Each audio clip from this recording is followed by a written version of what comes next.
I think the first thing is just that people don't really care very much about the European Union in Britain. Every month since the early 1970s, we've asked people without any prompting just to tell us what the biggest problem facing the country is. And for much of the last decade, about 1 person in 20 was sort of gnashing at the teeth and saying the European Union was a big issue and it upset them. More recently, of course, concern about it has risen, or mentions of it as an issue have risen, but it's still, in our last survey in May, only at 30%, which is about the same at the end of the last century. So it's not anywhere near some of the other issues. If you look at this question, which we've tracked since the 70s, opinion's quite volatile. So after we last agreed to join the European Union in 1975, by 1980, 2/3 of us wanted to leave. Mrs. Thatcher went to Paris, got a rebate, and by the end of the 1980s, we were quite happy and wanted to stay. So we're very pragmatic, we're not emotional. We haven't been invaded recently, unlike the French and the Germans. In terms of what happens next, our poll this morning, of course, has a small lead for leave. And I think it's just worth saying, one question is whether it's going to be like the Scottish referendum. That had Remain well ahead for most of the campaign.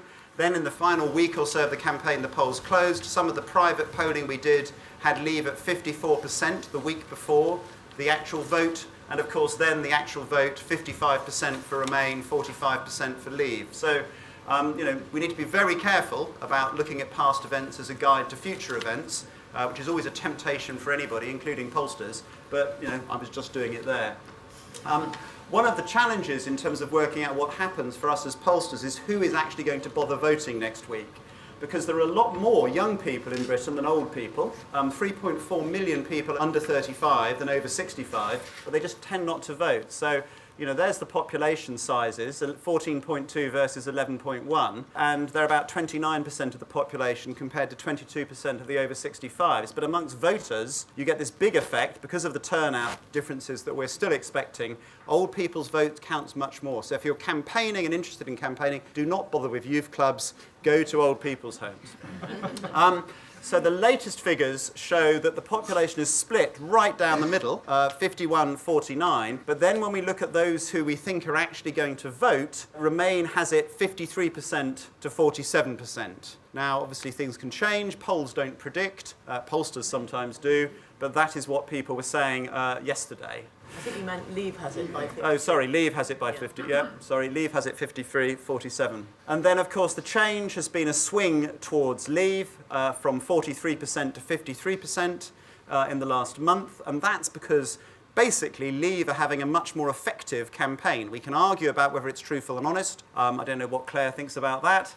But certainly it's more effective.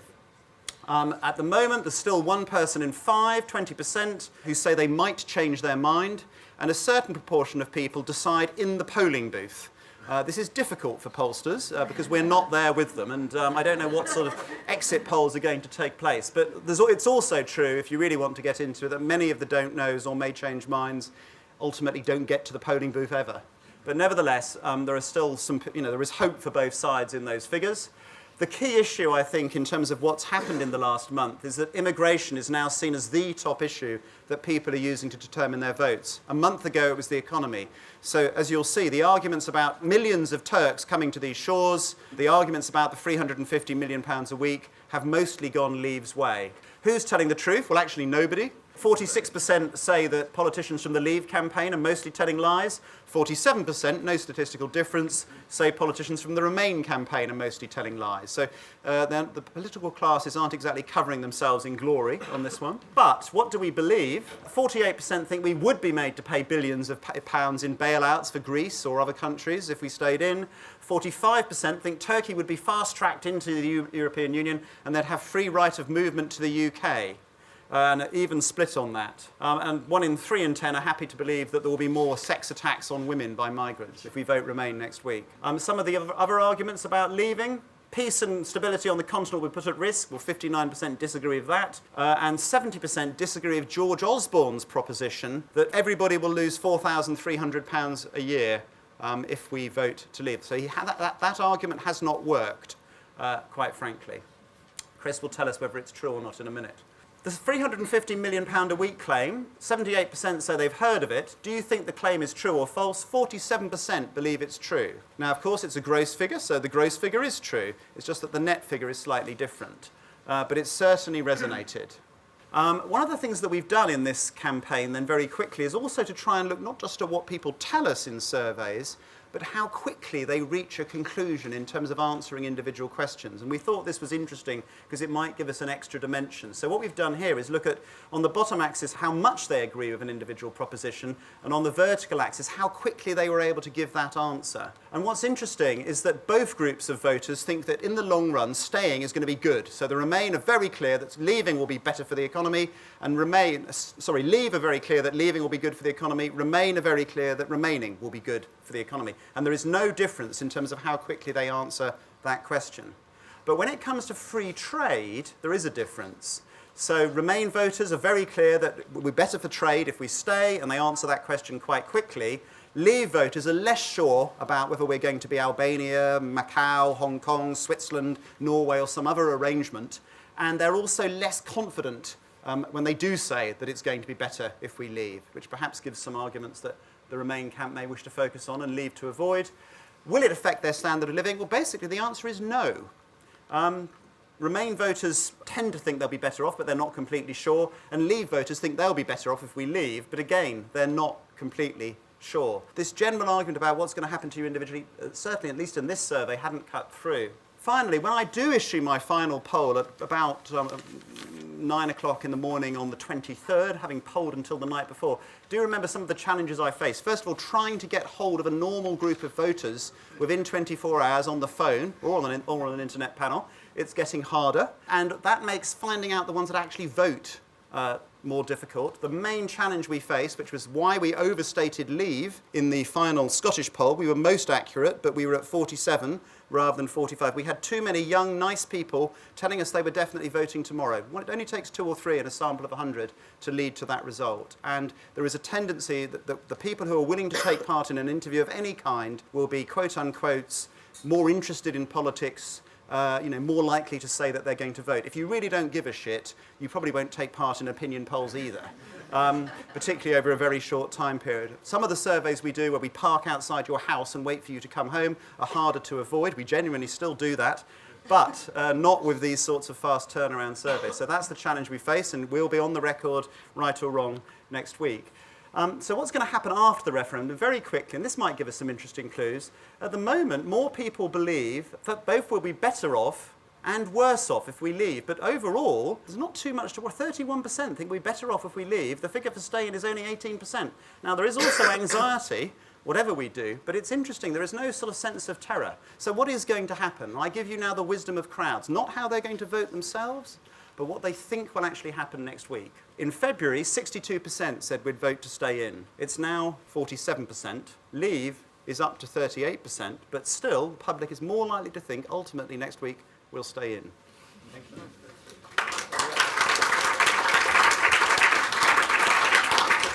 Ben, just one quick question, moving beyond the data a little. Do you have a sense of why the Leave messages seem to be having more cut through? I mean, Remain seems just as relentless in its messaging, but Leave is cutting through. One thing is that immigration is by far the biggest spontaneous anxiety in this country. And so focusing on that is a strong point, those arguments. And the difficulty with the economy is that other polling that we've done shows that people aren't connecting the macroeconomic arguments that the Bank of England and others are making about the economy with their own personal economy. And even George Osborne saying that you'll be worse off by £4,300. They find it there's very large numbers, it's very contested, it just doesn't seem to quite work that way. But, maybe you have to reach a final judgment about whether or not that worked on June the 24th. Do you think his, can I, yes, of course. No. Do you think his so-called blackmail or punishment budget yesterday may affect that? That people actually think, blimey, my income tax is going to go up by 2p in the pound and I have to pay more for my booze? Well, does it bring it down to the personal level? I think it's just more politicians rowing about large numbers. Right. Okay. That's the difficulty. So, Mary Ann, where does this leave our politics, our politicians, after the dust has settled, if indeed the dust ever does settle? Gosh, well, I mean, it's pretty much as hard to predict as the economics, actually, because I've never known a period of such political uncertainty, unpredictability and mayhem. Yes. I'm going to look back a little bit first about the campaign and then look forward to after next Thursday. I think after the Scottish poll, what David Cameron and the Remain side thought was actually negative campaigning worked. Now, we always say we don't want negative campaigning. We'd rather have something positive. And of course, the Yes side in Scotland had a very positive vision. Hooray, it's patriotic. We're going to be independent. We're going to have a fabulous time. We won't be told what to do by Westminster. Rah, rah, rah, let's vote yes. And it didn't actually work because in the end, despite the blip in the polls that Ben explained earlier, people thought, geez, it's just too uncertain, it's too scary. And so that was the basis on which Remain started what's now been known as Project Fear. And of course, it's much harder to generate enthusiasm for remaining in the EU than for becoming an independent Scotland. We're not going to be going around waving EU flags and saying, won't the future be marvellous if we remain in the EU? But while Project Fear may have scared people a little, what it has actually done is increase the distrust of politicians, that sense of sort of mistrust of politicians. All they're trying to do is scare us, blackmail us, probably tell us lies, which paradoxically, of course, has helped the Leave camp, because the Leave are presenting themselves as anti-politicians. So, of course, most of them are politicians themselves and part of the political and maybe even liberal elite.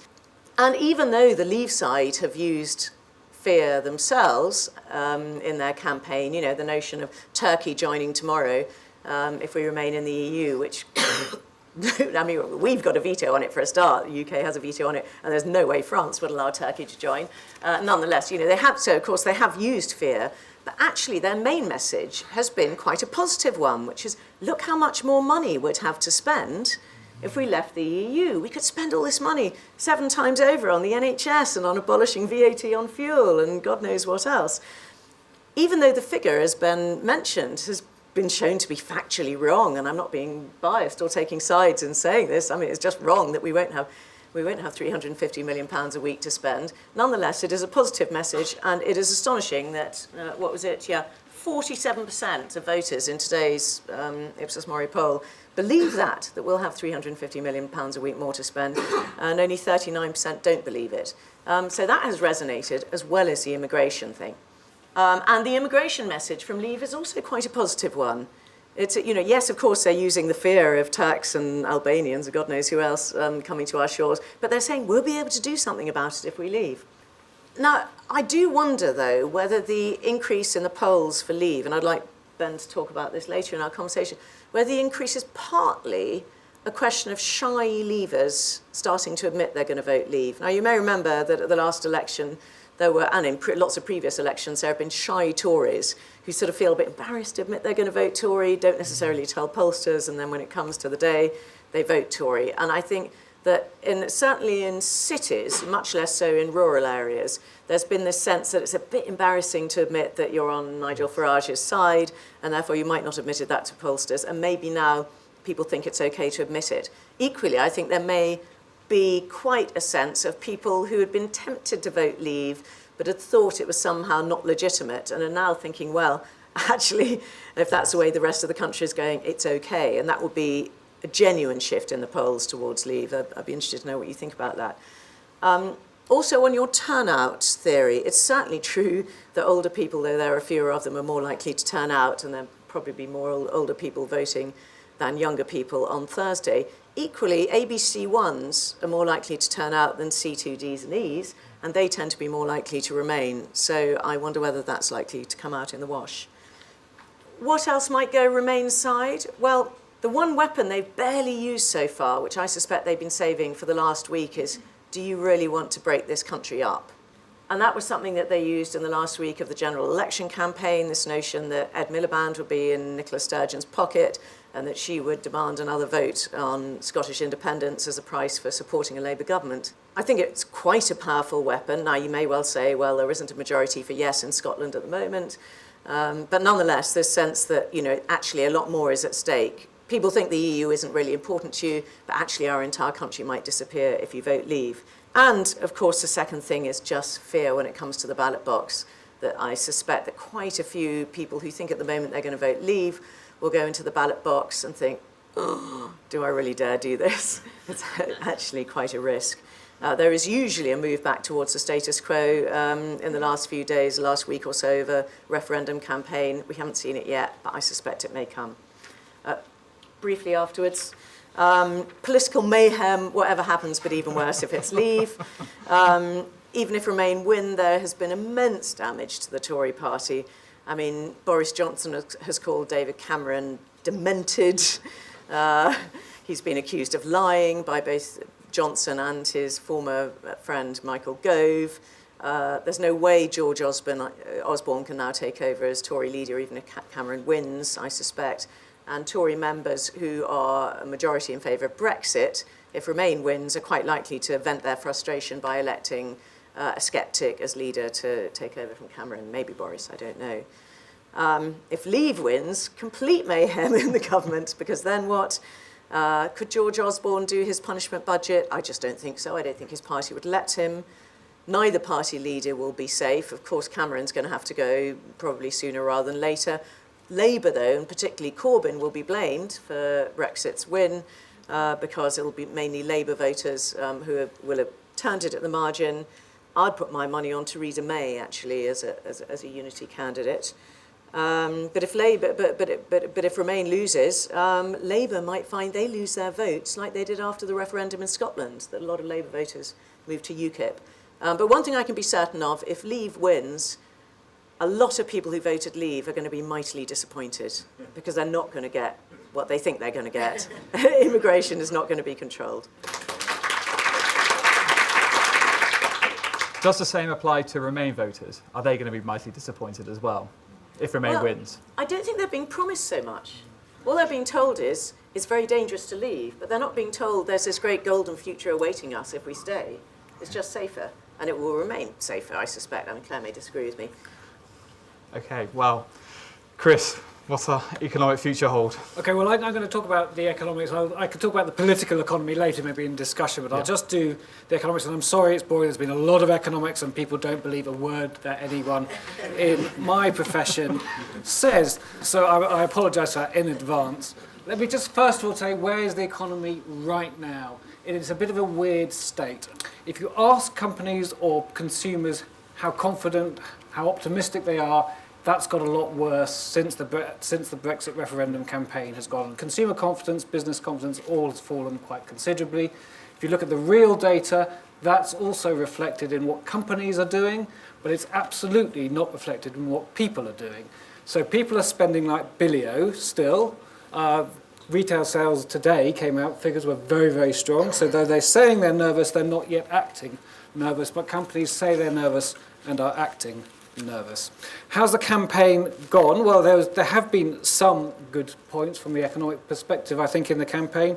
I mean, for one thing, economics is engaged. Economics as a subject generally doesn't engage with current issues nearly enough, but this time it has. It's been very clear. It's spoken pretty much with one voice, even though you might not have seen this, partly because of broadcasting balance rules and partly because of some of the other reporting in the press, but the economics is very clear, thinks that leaving the EU would be a bad idea. The difference is how bad. And I think probably Christine Lagarde put the sort of, as a reporting exercise, what does the economics tell us? It tells us it's between pretty bad and very, very bad. And that is what it doesn't mean economics is right, but that is what economics is telling you.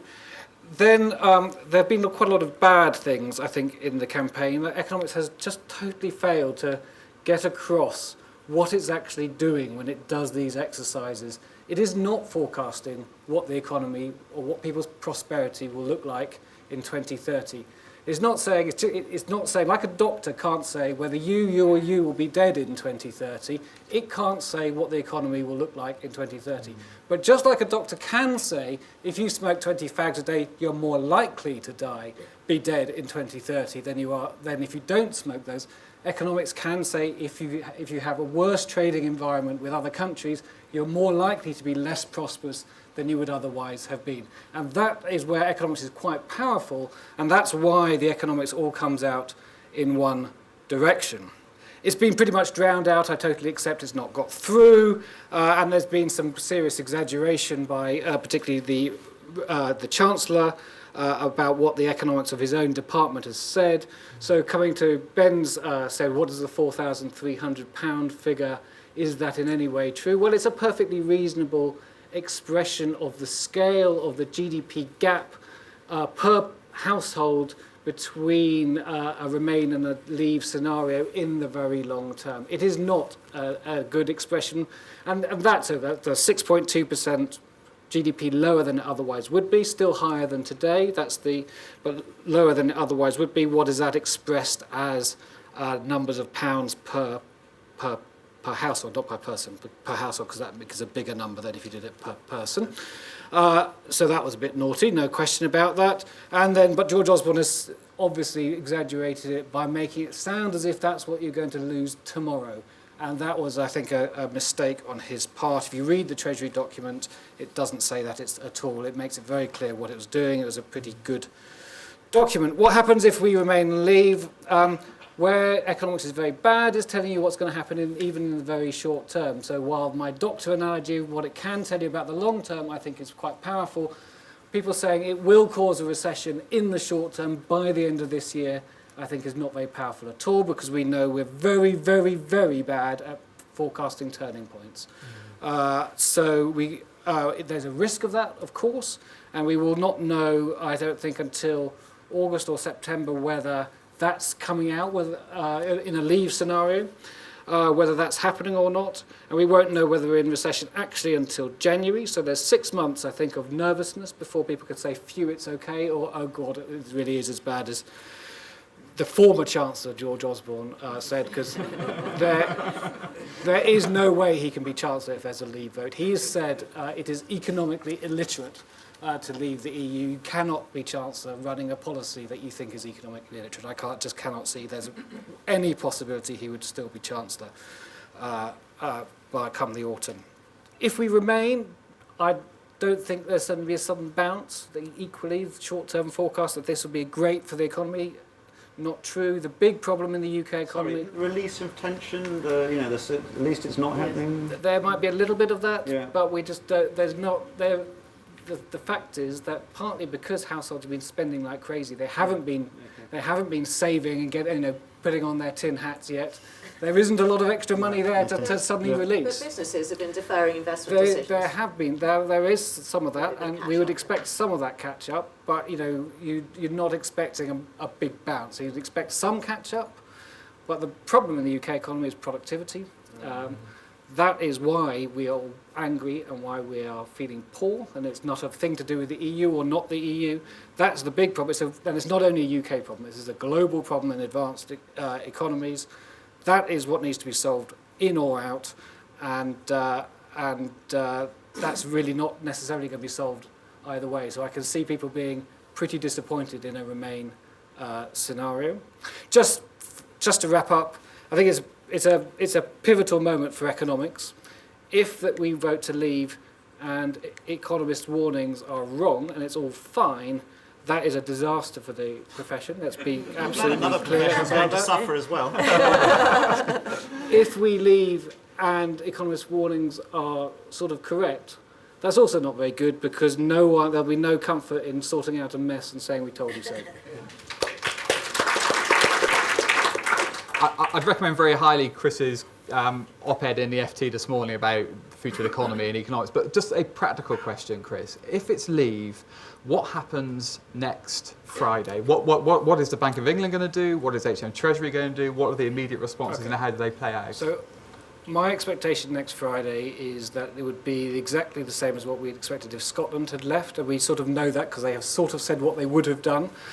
So the Bank of England will wait. So the Bank of England is already stuffing money into banks. So don't worry, don't take your money out of cash points. There will be. This isn't the financial crisis. Let's not spark a crisis in this This today. This isn't the financial crisis. We have learnt those sorts of lessons. What will happen is the Bank of England will wait till there is a statement from Downing Street after the result is known. There will be some statement by Cameron. And then Mark Carney will he will look down the camera and do a soundbite, no questions, saying along the lines of, we will do whatever it takes to ensure there isn't this isn't a crisis. He might also say, which is also true, that doing whatever it takes doesn't mean there'll be no bad repercussions from the vote, because let's face it, interest rates are 0.5% now. In the financial crisis, they started off at 5.5% and they were cut to 0.5%, and that didn't stop the economy falling 6.2% in 6 months. They haven't got the firepower they had then, and we're too late. So it's an event, because it operates with a lag, so any policy operates with a lag. If there is a panic and people draw in and do stop spending because of a leave vote, there's precious little you can do. You can stop a financial crisis, and the Bank of England will do that. I'm entirely confident of that. But it doesn't have the firepower to stop a recession if that's the reaction of the population of this country. Great. Thank you very much for that, and we'll come back to this discussion. Claire, over to you. So I think that whatever happens on the 23rd of June, British politics is going to be fractured. It's brought to the fore a range of issues that can't be just solved. Anyone who thinks that, oh well, few Remain has happened, now it can all go back, I think that's wrong. I think that if there's a Remain vote, there's going to be a bloodbath in all sorts of parties, because it's the bitterness and the kind of degree of rupture in traditional politics is pretty deep. So even if there's a Remain, that won't mean everything can kind of just go back to normal. I think the EU has lost a huge amount of moral authority in this process, because if you think about it, the people who are arguing to remain can only do so by scaring us into staying. This does not bode well for a popular endorsement of the European Union. If we leave, Armageddon will occur, would suggest that you haven't got a positive thing to say about why we should stay. So there's a kind of emperor's got no clothes on the European dream question, and actually increasingly more and more people are talking about what is Europe and the EU, and they actually do, quite a lot of people I know sort of saying, God, you've always been a bit sceptical about the EU, and it's much worse than you ever said, and they're people who are going to vote Remain. I mean, they've suddenly gone, oh, I didn't know it was so anti-democratic, did you? And I go, yes, that's what I've been saying. Right, so, the other thing is that it's been pretty bad for politics in some ways. I feel as though, just let's put it this way, right? Cameron, who's been a long-standing Eurosceptic, is now the leading voice of Remain. Jeremy Corbyn, who has been, all my time involved in left-wing politics, been completely hostile to the EU, might be not the leading voice of Remain, but heads a party that says, yeah, we go for Remain. Boris Johnson, who I've always known as a bit of a Europhile, is the leading voice on the other side. Theresa May has just been a coward. So she's stayed in Remain, but she's been quiet. So she might be the peace person, but she's also the you haven't got a principle person. In general, this would suggest that our political elite are acting in bad faith. I don't think that's positive for democratic decision making, for the way we view things. An interesting thing that has occurred, and one aspect of that, by the way, is the technocratic way that the debate has occurred. So this sort of show me the facts, you show me your facts, whose facts win, I think has been a substitute for clear and principled arguments on both sides, let me tell you. But it's also true that a lot of the Remainers' kind of astonishment that we don't go along with the experts, that kind of I can't believe that the experts have told you and you won't believe them, said in that tone, is one of the reasons why the Brexit vote is going up, because people just think, excuse me, this is about what we want our future to be, not about what the technocratic experts tell us. Right, what else? The one thing I would say is that in terms of identity, because I was asked to also talk about identity as well as democracy, how you're going to vote on the 23rd has become a moral signifier, because despite this sort of Remain can't believe that those of us of Brexit don't get the facts, and we're obviously financially illiterate and so on. Actually, everybody is using this vote as a moral signifier. I mean, basically, if you're Remain, you are obviously a cosmopolitan, enlightened, educated type, right? If you are Brexit, you are an ignorant, backward, type. You don't have a degree. The number of people who don't have a degree, as I wrote in. Anyway, and the thing. No, but that's become a big thing. We went out to a town and we discovered that people with degrees, and everybody else, as though having a degree, by the way, makes you enlightened. Anyone been on a university campus these days? You are kidding me, right? The thing about it is, so just as a moral signifier, can I just say that this is really, really contemptuous of the democratic process, right? We, the demos, do not have a situation whereby in order to have a vote, you have to have a degree, pass Polly Toynbee's financial literacy test, or generally kind of like sit around sipping the right kind of wine, right? We believe that everyone is equal under the law to vote, and we trust the voters. That's what we say, right? So you cannot go around going, what is wrong with these people? Why are they doing this? In that tone, especially when actually those of us who are for Brexit are believers, many of us, in popular sovereignty, self-rule. Our precise point is that the EU denies the voting demos of every national country in the Europe the right to command their destiny. That's what it's all about. Now, earlier Ben was saying to me, I just don't know what you mean. And I said, that's your problem, you don't know what I mean. But quite a lot of people do know what I mean.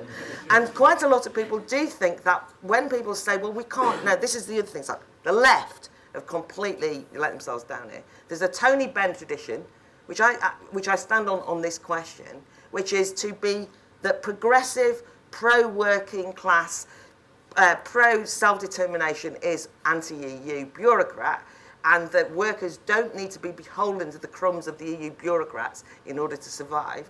And we have a left, you know, Paul Mason, Owen Jones, Corbyn, John McDonnell, who basically just said, we hate the EU, but what can we do? And if we leave, we might be on the same side as Farage, so we'd rather be with Osborne and so on. And anyway, we have to have the EU bureaucrats because they guarantee workers' rights. If we believe that ordinary people's rights are dependent on those people in Brussels who we have no democratic control over, then we're effectively saying give up on democracy, we should have a benign authoritarian dictatorship. Let's be honest about it. I'm on the side of the demos and democracy. And I think that that's not a question of what you think about it. The tone in which this has been conducted, which has been that you treat people who are thinking of Brexit with contempt, has consolidated the gap between the metropolitan elite and the bien-pensant and the mass of people in this country. And I think that is a disaster, because we should respect each other, whichever side we are going to vote on the 23rd. And by the way, I'm for open borders and full immigration. But I happen to believe that I have never won that argument with the mass of my fellow citizens. And I can't cheat by going, I don't care, I haven't convinced you, because the EU have told me we've got to have it. I want open borders because I've won the argument with my fellow citizens, and then I will want immigration from all around the world, not just from Europe. So get your tone right, everybody. Thank you very much.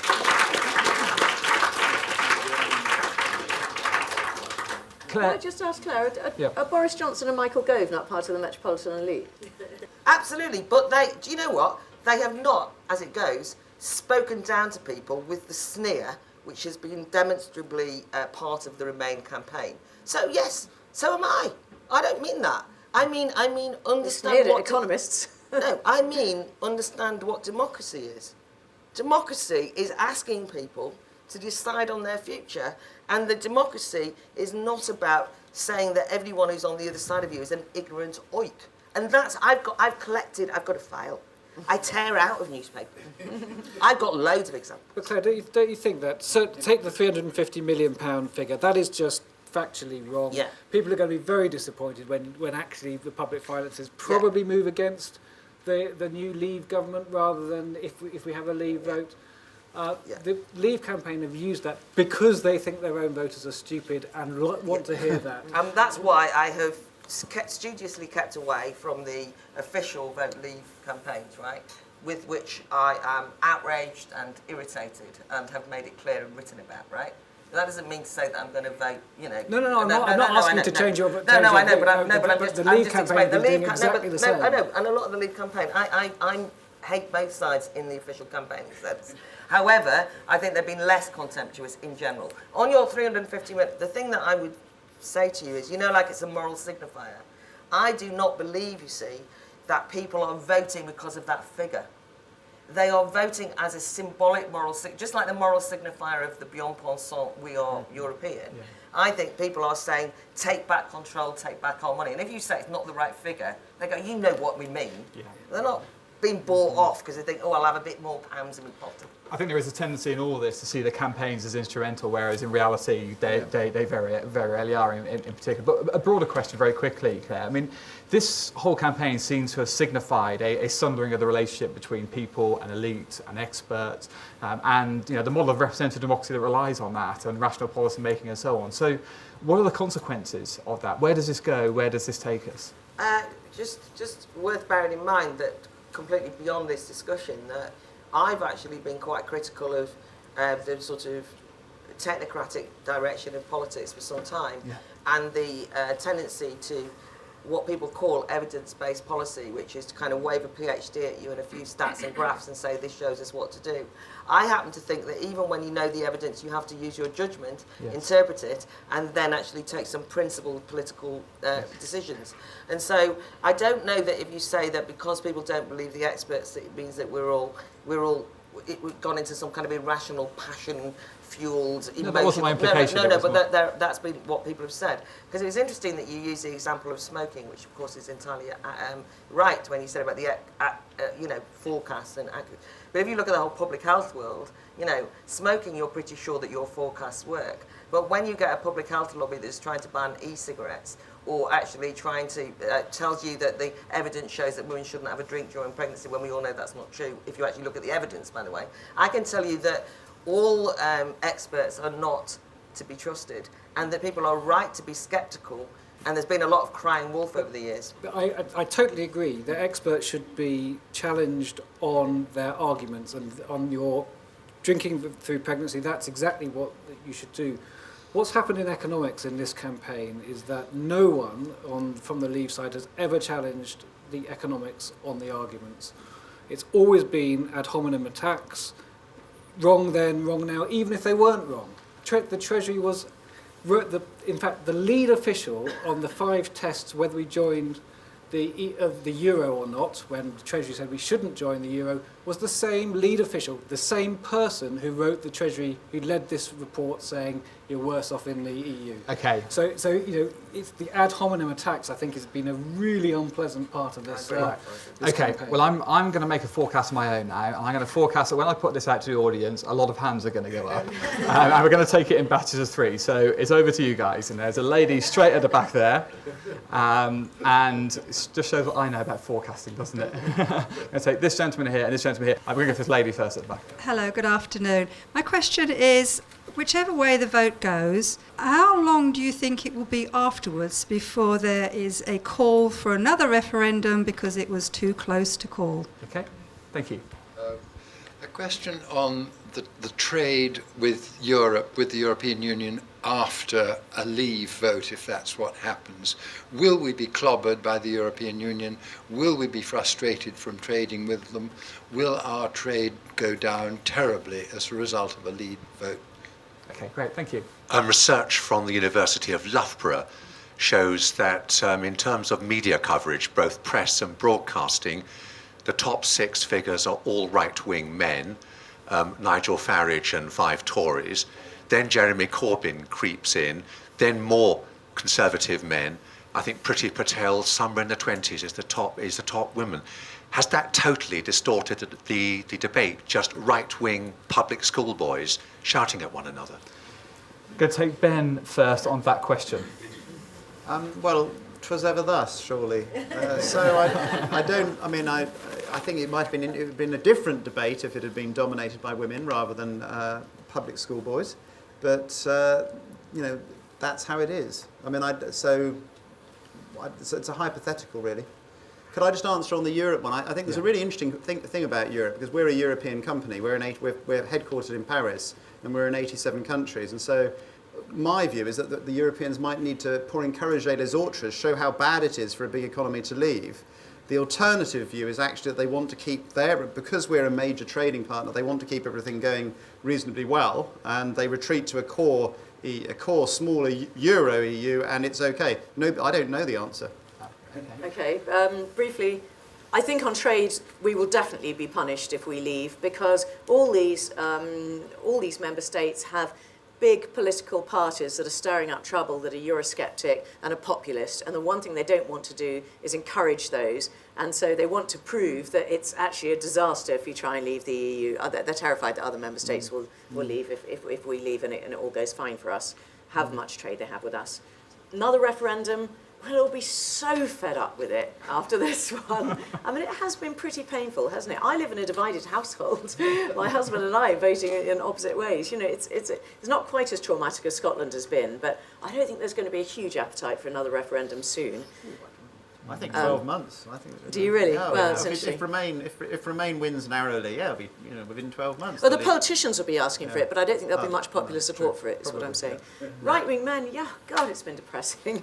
And when you do hear someone like Gisela Stewart or Amber Rudd or Andrea Leadsom arguing, they're just so much more reasoned and conciliatory. And I do partly blame the broadcasters, though I do see that some women have been put up for the debates recently, which has been great. Yeah, okay, thank you. Chris?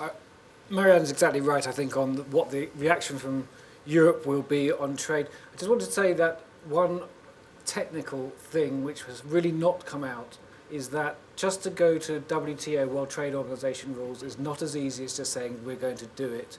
Because to trade under WTO rules, you need a schedule of your tariffs, a schedule of your subsidies, agricultural subsidies in particular, and we don't have one because we trade under the EU's schedule. To create a schedule ourselves means we have to agree with 162 other countries. All have a veto. That might not be easy. And what happens failing that? Failing that is unclear, it's unprecedented. When we had the head of the WTO into the FT recently, I was exactly the question I asked, what's the default? He was very reluctant to answer. He said, but probably the default is you carry on trading, you assume you've got a schedule, but then if someone takes a legal case against you, because we are still subject to foreign laws, WTO arbitration, not EU arbitration then, you will have a very weak case in a WTO arbitration court. Claire?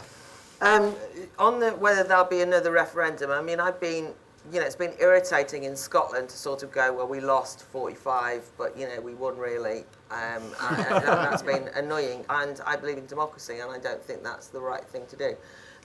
So in that sense, it should resolve it. But one of the things this assumes is that the EU is going to stay stable. And one guarantee I can give you, right, not expertise, is I can tell you that the EU is an unstable entity and will get more unstable over the next 5 years. So what will happen is that if there's a Remain vote, is that people will go, God, I thought it was meant to be like the happy, harmonious Europe, and it's falling apart. So I don't think it'll be straightforward.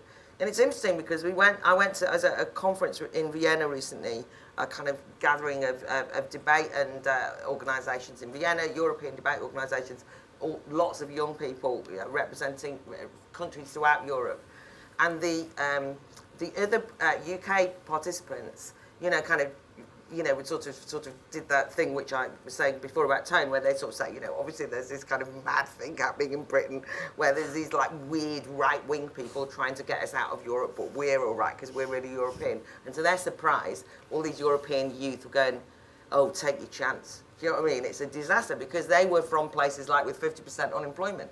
Huge skeptics, and they're all kind of like right on lefty youth types, activists, and they absolutely hate the EU and were predicting all sorts of mayhem happening. So, but they're in the Eurozone, which we're not. No. That's why they got 50% unemployment. No, I know that is also prejudice because some of them weren't in the Eurozone. Some of them were actually arguing about democracy and saying how disgusting it was. And they were talking about immigration, migration, diktat from the EU, not just on Eurozone questions, but on migration as well.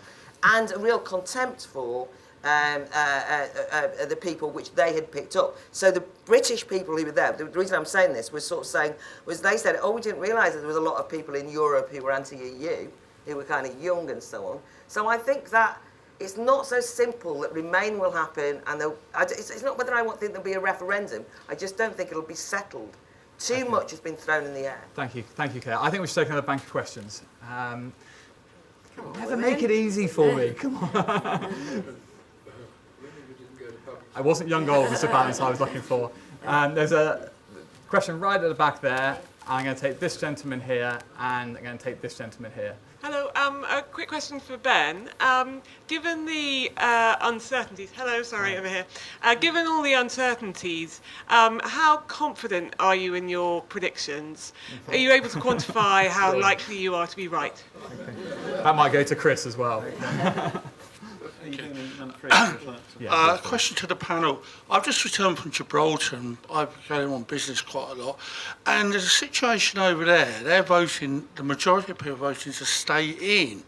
Now, there's a worry there. If we vote to come out, Spain have really got very upset and might well close the border there. Okay. So how do we stand in this situation if we vote to come out? Great, thank you very much. And I think there's this gentleman here. I think it's for Mary Ann Sieghart, this one mostly. If there is a vote for leave, whether it's a majority of 1 or even 100,000, is Cameron obliged to give this Article 50 notice to the Commission? And when would he do that? Will there be an act of the whole House of Parliament? Would the Lords actually go along with it? And the majority clearly against Brexit in the Parliament.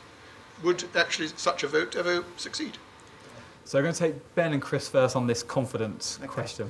Well, I mean, we've done the survey as best we can. The polls don't tell you what's going to happen next week. They tell you what people said in an opinion poll this week. And the figures are subject to a margin of error. So one thing you have to know about opinion polls is that 5 times in 100, and we never know which 5 times in 100, the margin of error is much larger or larger than what you would normally expect. So that opinion poll, that 53% figure for leave that I cited, it could be as low as 50, it could be as high as 56. It is the probability is that it's most likely that it's 53, and the 47 could be 50, or it could be 44, but again, it's most likely to be 47. So there is a tolerance in the data. I think the fact that you're seeing all the polls showing that leave is ahead means that it's probably happening, but that does not necessarily guarantee that they're going to win next week. And I'm still very struck by my own experience in the Scottish referendum, where we were doing polling on a regular basis. But we must also be very careful about inferring from past events. So let's wait and see. To be honest, it could go either way at the moment. I still have a personal hunch that the Remain and the economy have more power than the polling might suggest, but let's wait and see. Chris. Very quickly, I am reasonably confident in 2 things. One is that if we leave, the sterling will fall. I don't know how far it will fall. And that in the long term, Britain would be worse off than it would otherwise be if we leave. Although that's, when I say long term, I do mean long term, so we'll never know the answer to that, because everyone will have forgotten that by the time we get there. In terms of what people will notice, whether we have a recession quickly or whether there's something much worse in the short term, I'm not confident in the slightest what will happen there. I think we just don't know. Right, thank you, Chris. Claire, this Parliament versus the people question, could David Cameron ignore the will of the people ultimately? I think it was for me, actually. It was, but I'm going to ask it to Claire, and I'm going to come to you. One vote majority enough? Yeah. I mean, there's many a discussion going on now about how the will of the people can be subverted, some of which is happening in public. And obviously, historically, as we know, like when the Irish voted no and they were told to go back and vote again until they got the right answer. I mean, it's a Bertolt Brecht, a moment there of the kind of like sack the people type thing. So, but I think I hope, however, once the people have spoken in either direction, but say it were one for Brexit, that despite people trying to do that, that actually things will be so fractured that there might be a chance of people sort of saying, right, this is what we've got now. We've now got to stand on our own 2 feet and deal with the will of the people and make it happen. So because one of the things that I'm not sure about the economy again is, you absolutely rightly, I mean, my concern is, I don't think that leaving the EU will solve the economic problems, but I do think there are serious economic problems in Britain that have been understated in this referendum, as though it's all fine and then we'll all collapse as soon as we leave. Whereas the bigger crisis is the stagnation and the productivity crisis that we have already. And I want to remove the alibi. But when I hear leading, like the Vice-Chancellor is saying, we don't want to leap in the dark, we don't want to take any risks. then I just sort of think, what about all that rhetoric that we usually get about entrepreneurial risk-taking? We need to, be forward-thinking and so on and so forth. Could it not be possible that we could suddenly, say, right, we're in charge of our own economy now, let's get on with it, maybe do something exciting? Okay, thank you, Claire. Mary Ann. He said he's going to invoke Article 50 straight away. I think he'll just have to do what he says. And I think, there will be a lot of disquiet in Parliament, but for them to overturn the will of the people, I just think, it would just be too serious. They can't, in the end. Yeah. They'd love to, but I don't think they will. Does that also apply to, just say leave one, and there was a Brexiteer Prime Minister, they would have to surely find a way of not having freedom of movement as part of whatever the final deal that is done with Europe is. Because there seems to be a clear expression then that people want to have immigration from within the EU. Well, that's why I say that people are bound to be disappointed one way or the other. Because I don't think they'll get access to the single market if they want to stop freedom of movement. Yeah. And if they want, either way, you're going to be disappointed. Either you won't get immigration controlled, or trade will suffer terribly. Okay. Chris, what happens to? We've got interest in Gibraltar, of course. There are a whole series of British expats across Europe. How are they feeling about this in this next week, and what happens to them? Well, terribly uncertain, because I think this throws everything up in the air. We don't know. Clearly, once we're not a EU member, we don't have the ability to go to the European Court of Justice to stop Spain doing things like closing the border or whatever thing they might want to do. So we don't have those powers, which are actually quite powerful. They might be anti-democratic, but they're also powerful to stop countries doing things that you don't like, because we're all operating under the same rules. But, the bigger point there is there are so many laws where we have either the ECJ as the final arbiter or some other European body as a final arbiter. All of our competition law ultimately has the Commission as a final arbiter, which will have to be rewritten. That the bureaucratic process of doing that in this country, this isn't the reason not to, you could say this is a great thing, but we are going to have a lot more officials in this country just to be able to sort this out, because it's not a quick job changing thousands and thousands of laws so that we don't ultimately have to go to Europe to decide who's right and wrong in international cases. Great. But then that does indicate, the final arbiter of our laws is the European Commission. Absolutely. And so that seems to me to be problematic, but it's also interesting, because I would say we wouldn't necessarily tear up all those laws. The principal point is, I understand the bureaucratic point, but one of the things that somebody said to me was, oh my God, we leave Europe, all the laws, all the regulations, everything goes, all the immigrants are kicked out. That is scaremongering. That isn't what's going to happen. And I actually genuinely do think that EU open borders policy is discriminatory and has a nasty degree of racism itself, right? I've been at pro-EU immigration debates where they have said, Fortress Europe stands, we must not let anyone in past our borders for the migration policy. So I think that we can have a migration policy which will actually be fairer and more.